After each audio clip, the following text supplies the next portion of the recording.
ต้องคำจะน้อจ้า ไม่ใช่บาทจ้า ไม่ใช่หรอกมาซื้อสูตรก็คือสูตรลงตัวเพราะว่าจะมาก่อนเขาเองนะจ้า จ้าว่าฝากเพื่อนก็ โอ้มาทุ่มเขาเอง เที่ยงเขาต้มก็เป็นเยอะ คนกลางพ่อเขาแทน กูจะคว่ ร้านผีก็ดีกับเบซี่หรอวะ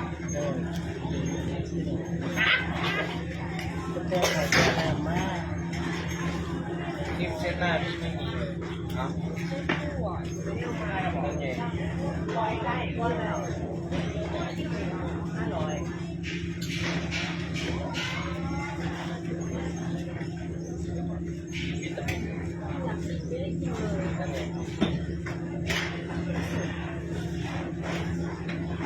ซีก็มี กระสุนแห้งรีสอร์ท ยางพาหน้าเนี่ยยางสาบ มืดตอนบางแรกก็หย่องข่อยยัวข่อยใส่เงี้ย อันนั้นมันเปิดอยู่เนาะแกมออก ำเราจะสวยในความมืดหรอ แล้วเมื่อวาน พอลองก็ไปพอลอง แล้วเมื่อวานหนูไปงานที่วัดมานะ สุด วัดที่เขาไปงานหลวงพ่อ ไม่ต้องพูดรวมกัน ถ้าจะว่ามึงจะใส่สุดสีหนีมาเสียหมดเลย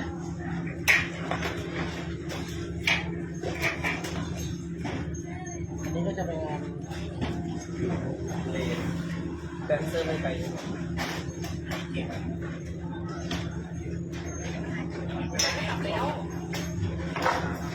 เอาไว้ในอันนั้นอะไรไม่ได้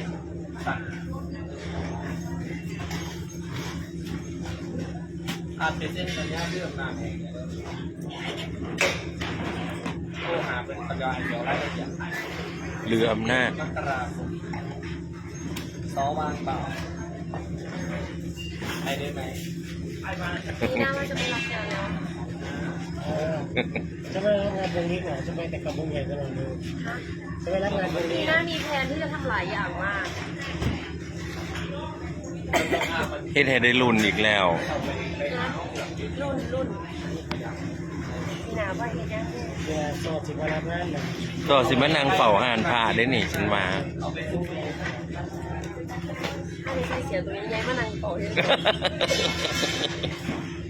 ต้องแต่งงานบ้าง เขาเนื้อมันหนึ่งพอกินเขาเหนียวเลย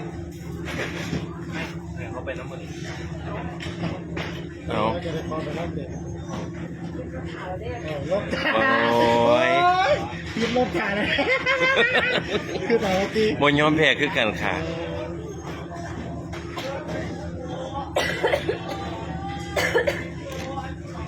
ยังไม่ต้องหลังคือจังสีไหวแล้วกับเสือบอกว่ามันโต บ้าเลยบ้า ฉันจะลากออกจออะไรมาถึง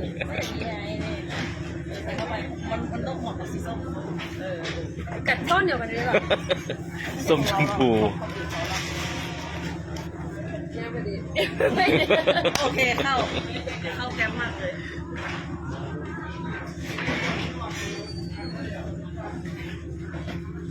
ไม่เหรอ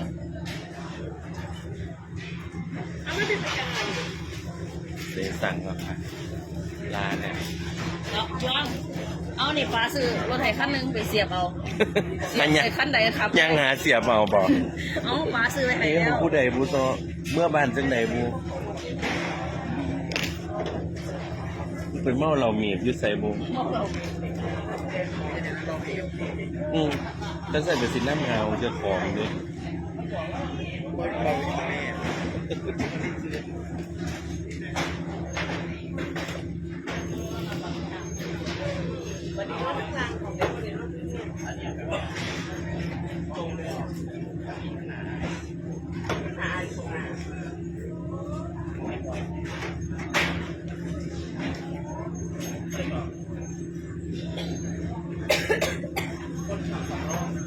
มาเศร้าหลังเจ้า มีไอ้คอแคก มาเศร้าไงเนี่ย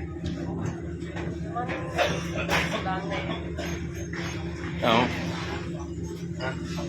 นักยานได้ลื่นบ่ วันนี้เขาเจ้าเห็นเขาได้รัดเพื่อนในเขาสารบ่มือตัวแรกเห็นยังไปหาแม่พี่เด้อเราเอาหมูไงเขาบอกแล้ว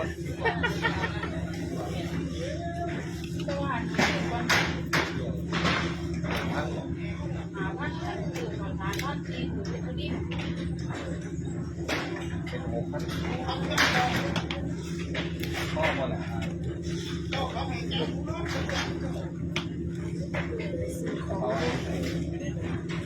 เยี่ยม น้อยเอาแบบแต่ว่าอยู่นี่มีคนกินเอาไปได้ สถานการณ์ วันนี้เติมน้ำมันหอมน้ำเย็นแบบ พอกับเรื่อง เดชอุดม ผู้ลง มื้อแรกไปเดชอุดมค่ะพ่อน้ำท่วมบ่เนาะ รุ่นไปข้าง เอาหนึ่งนะ ฉันเหม็นเนาะ เนี่ยแล้วเอาไปมานั้นบอกว่าจะรู้แบบ เสือดิใช่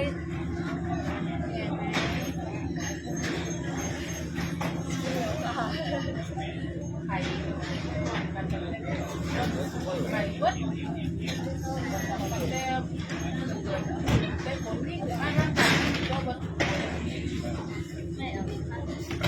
มันเป็นของเขาสนใจแบบนี้ร่างเสือร่างเสือ โคตรเสือแจกคนว่อยแจกเลยแล้วเอิ้นนั้นมาที่หลังเวลาเดี๋ยวติดตามกัน หลายก็จะไม่ไหวเนาะแต่ว่าเสียงจังว่าจะเสียงโอ้ สังขาดแต่ยัง บ้านเรา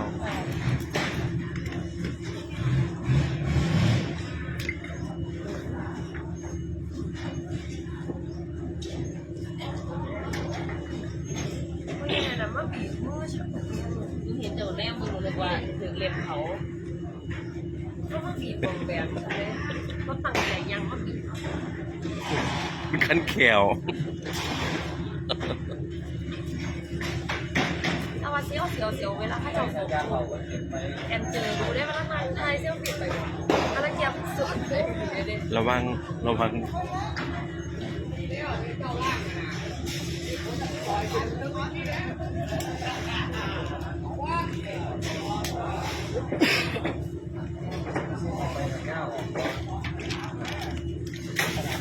โอ้ย ลอยแบกนะครับ เราเป็นอะไรอ่ะ เอาก็ใส่น้ำยา เสร็จสักก่อนหรือว่าเขาเสร็จสักก่อนก็เสร็จบางอย่าง มันก็เจ็บหนาตะเนาะ เขาจีเราเขาไม่ดัง แบบเผาไฟมันสิเหี่ยวเห็นบ่ เราบอกลูกขนาดนั้นเราบอกคือจะติดเส้นอะไรเงี้ย